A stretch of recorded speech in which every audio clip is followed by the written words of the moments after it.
Assalamualaikum warahmatullahi wabarakatuh. Nama saya Elsa Christy Aprilia. Di sini saya akan menjelaskan perbandingan metode Topsis dan SAW dalam sistem pengambilan keputusan. Uh, yang pertama yaitu definisi metode Topsis. Metode Technique for Order of Preference Based Narrative to Ideal Solution adalah sebuah teknik yang digunakan dalam sistem pendukung keputusan untuk mencari solusi terbaik dari berbagai alternatif dengan menggunakan kriteria yang telah ditentukan. Topsis menentukan solusi terbaik dengan mengukur tingkat kemiripan terhadap solusi ideal dan tidak ideal dari setiap alternatif.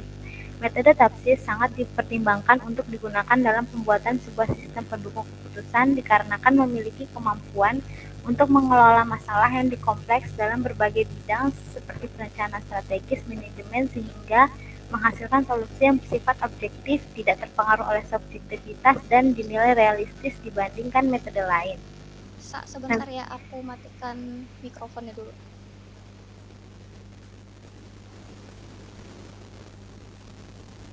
Oke, next.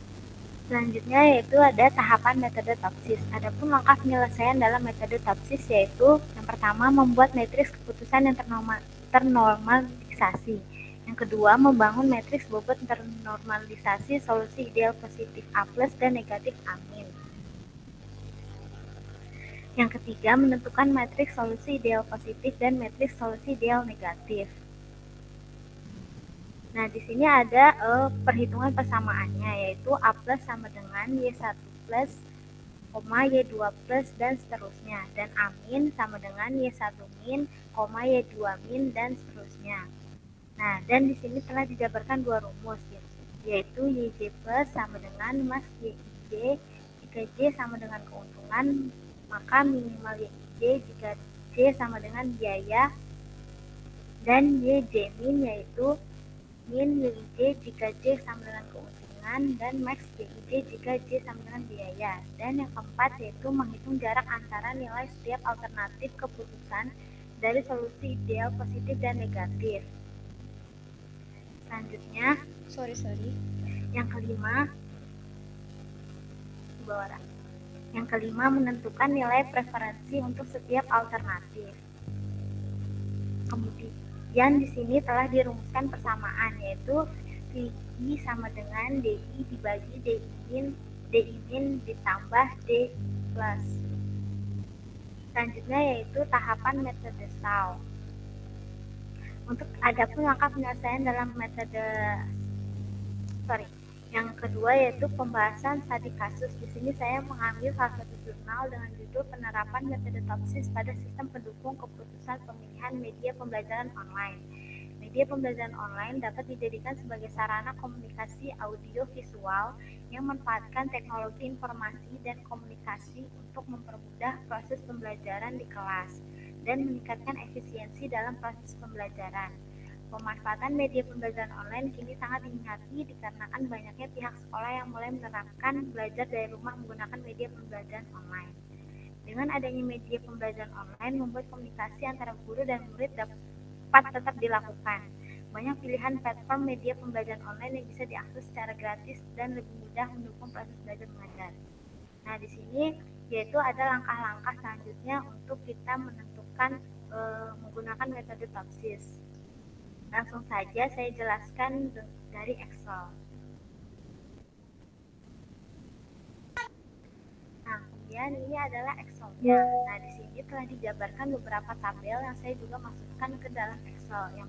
Nah, di sini tabel 1 sama dengan alternatif, yaitu kode A1 dengan nama alternatifnya Zoom Free, kode A2 WhatsApp Group, A3 Google Classroom, A4 Edmodo, A5 dan A5 Google Free Meeting.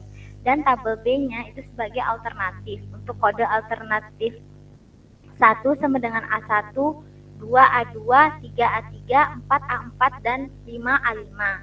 Kemudian di tabel kedua juga di sini telah dijabarkan untuk kriteria, yang dimana tadi kode K1 sama dengan kriterianya yaitu penggunaan data internet, atributnya yaitu cost dengan bobot 30, K2 kemudahan kriterianya kemudahan akses, atributnya benefit dengan bobot 25.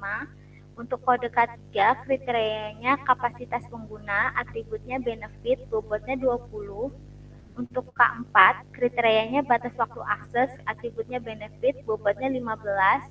Untuk kode K5, kriterianya interaksi visual, atributnya benefit, dan bobotnya 10. Nah, langkah selanjutnya yaitu menentukan nilai keputusan ternormalisasi. Nah, di sini telah dijabarkan ada alternatif A1 sampai dengan A5 dengan kriteria K1 sampai dengan K5. Nah, di sini kita akan mencari untuk pangkat per kriterianya. Nah, untuk pangkat kriterianya yaitu ini rumusnya. Kita tulis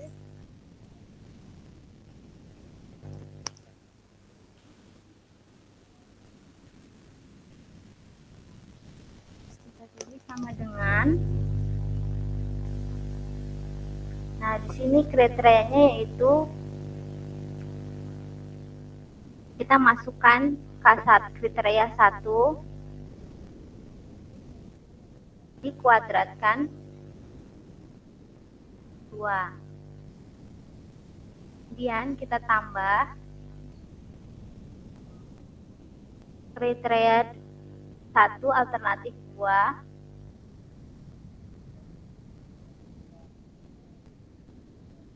kuadrat 2. Nah, di sini saya menggunakan rumus SQRT. Nah, SQRT itu untuk kita mendapatkan hasil dari kuadrat positif dari sebuah bilangan positif. Setelah itu kita enter. Nah, maka hasilnya di sini akan 36.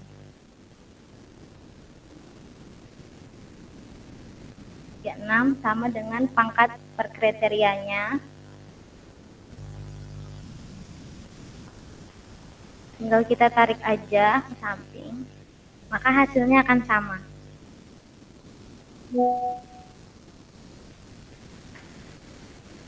Terus selanjutnya kita akan mencari rumus untuk akar pangkat per kriterianya. Nah, di sini rumusnya adalah yaitu 36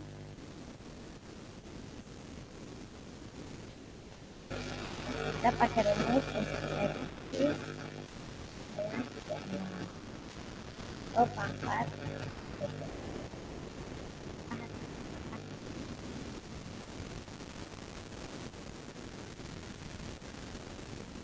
hasilnya akan sama. Setelah kita menentukan nilai keputusan ternormalisasinya, maka kita akan memasukkan data ternormalisasinya. Nah, untuk memasukkan data ternormalisasinya, itu kita akan memasukkan rumus di sini. Itu alternatif K1-nya kita ambil dari data nilai keputusan ternormalisasi alternatif 1 K1. Terus kita bagi dengan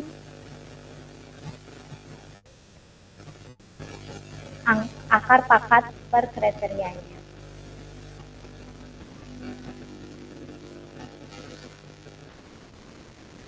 Hasilnya akan sama. Jika kita ingin menarik untuk data alternatif 5-nya, maka kita bisa fungsi untuk akar pangkat per kriterianya.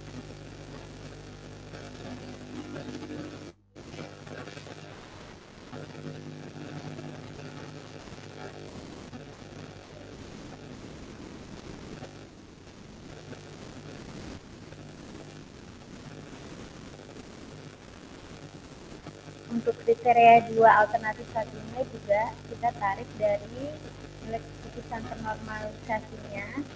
Kriteria 2 dibagi akar pangkat per kriterianya.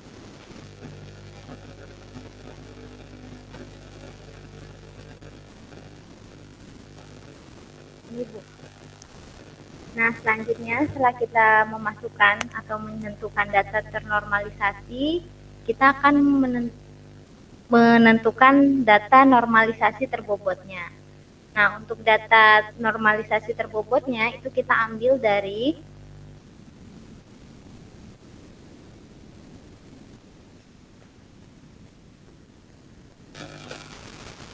dari alternatif 1 kriteria 1 dari data normalisasi kita kali dengan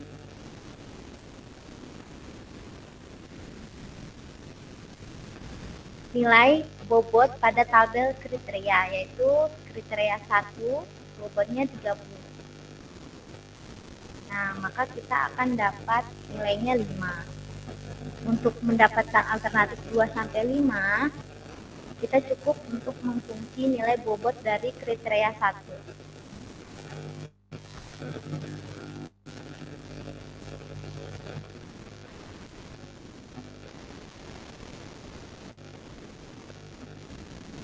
Nah, maka hasilnya seperti ini, 5, 15, 20, dan 5. Nah, kemudian setelah kita telah menentukan data normalisasi terbobotnya, maka di sini kita akan menentukan nilai max dan juga nilai min. Nilai max kita ambil dari data kriteria satunya. Nah, maka nilai max-nya 20. Sama. Tinggal tarik. Dan untuk nilai min-nya kita ganti rumusnya dengan sama dengan min. Kita ambil data kriteria 1.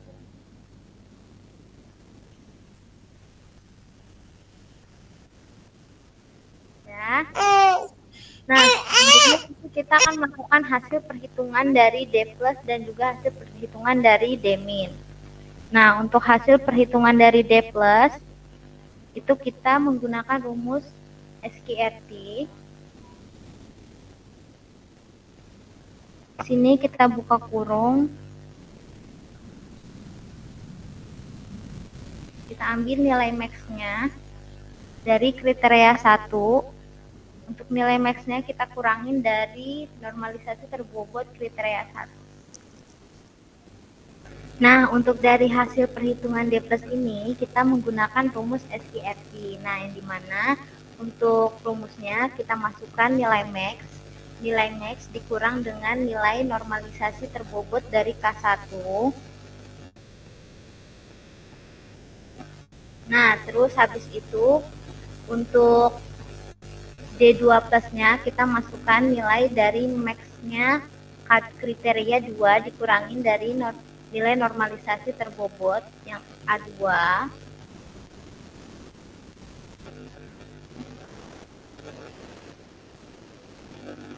Kemudian kita masukkan yang nilai max K3 dan seterusnya.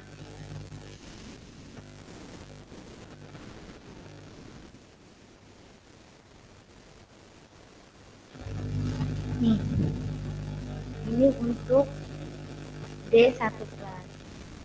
Nah, untuk menarik data dari hasil perhitungan D2 plus 3 dan 4 dan seterusnya, maka kita harus mengunci nilai max dari masing-masing kriteria.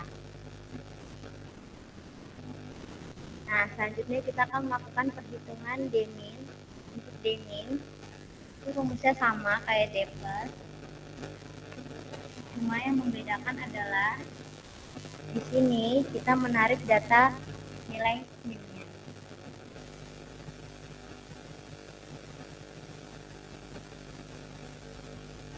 Nah, setelah kita ubah datanya, maka kita akan menghasilkan perhitungan D min. Nah, sama juga jika kita ingin menghasilkan hitungan untuk D2 min dan seterusnya, kita wajib untuk mengunci dari tarikan data nilai min-nya. Nah, setelah itu kita akan melakukan hasil perhitungan preferensinya. Nah, untuk hasil preferensinya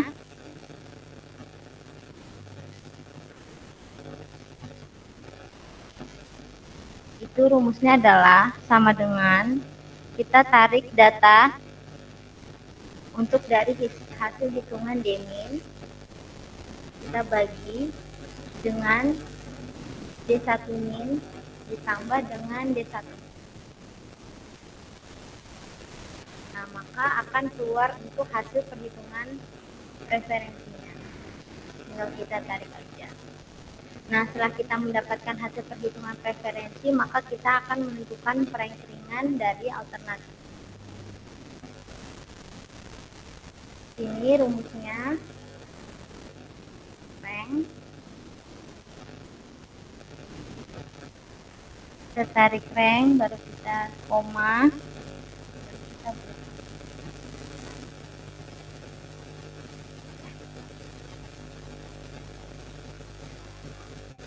kita tarik ke bawah. Nah, maka di sini akan keluar hasil perankingannya, yaitu alternatif 1 sama dengan 5, A2 3, A3 2, A4 1, dan A5 2. Kita kembali ke kesimpulan.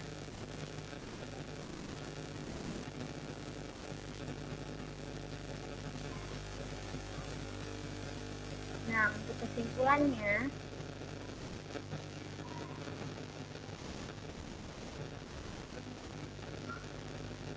nah di sini adalah tabel metode topsisnya sama tadi. Kemudian di sini juga ada gambar dari metode topsis. Nah, tahapan untuk melakukan perhitungan dengan metode topsis dimulai dengan menentukan permasalahan, yaitu menyeleksi media pembelajaran online sebagai kriteria dan alternatif. Nah, sini untuk gambar foto flowchart dari metode topsis. Yang terakhir yaitu hasil kesimpulan metode topsis. Dari penerapan metode topsis dapat diketahui bahwa media pembelajaran yang efektif digunakan adalah sebagai berikut. Nomor 1 Edmodo, yang kedua Google Classroom, ketiga WhatsApp Group, keempat Google Meeting Free, dan yang kelima Zoom Free. Berdasarkan urutan di atas, sistem penunjang keputusan pemilihan media pembelajaran online dengan metode topsis didapatkan dengan hasil sebagai berikut yang sudah kita bahas tadi di dalam Excel. Nah, dapat dilihat dari hasil perhitungan tersebut nilai tertinggi pembelajaran jarak jauhnya yaitu adalah Edmodo. Hal ini menunjukkan bahwa Edmodo merupakan media pembelajaran online yang dipilih dan digunakan oleh SMK Al-Musyawarah untuk meningkatkan sistem kegiatan belajar mengajar lebih efisien. Nah, dapat ditarik beberapa kesimpulan yaitu pertama, metode topsis dapat menyelesaikan permasalahan pemilihan sistem pengambilan keputusan dalam pengukuran kinerja relatif dari alternatif keputusan dalam bentuk matematis yang sederhana. Yang kedua, konsep yang sederhana dan mudah dipahami. Kesederhanaan tersebut dapat dilihat dari alur proses metode topsis yang tidak begitu rumit, karena akan menggunakan suatu indikator kriteria serta variabel alternatif sebagai suatu pembantu untuk menentukan keputusan. Yang ketiga, metode topsis membantu untuk pengambilan keputusan multi kriteria dengan dasar alternatif terpilih yang terbaik. Tidak hanya memiliki jarak terpendek dari solusi ideal positif, namun juga memiliki jarak terpanjang dari solusi ideal negatif. Nah, untuk hasil analisa perbandingan metode topsis dan SAU dari konsep topsis berdasarkan jarak relatif dari setiap alternatif terhadap solusi ideal dan solusi anti-ideal. Yang kedua, pengaplikasian. Topsis cocok untuk masalah pemilihan yang kompleks dengan banyak atribut dan kriteria yang berbeda-beda. Yang ketiga, perhitungan. Topsis perhitungannya lebih kompleks dibandingkan dengan metode lainnya. Nah, sekian presentasi dari saya.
tinggal kita tarik aja ke samping.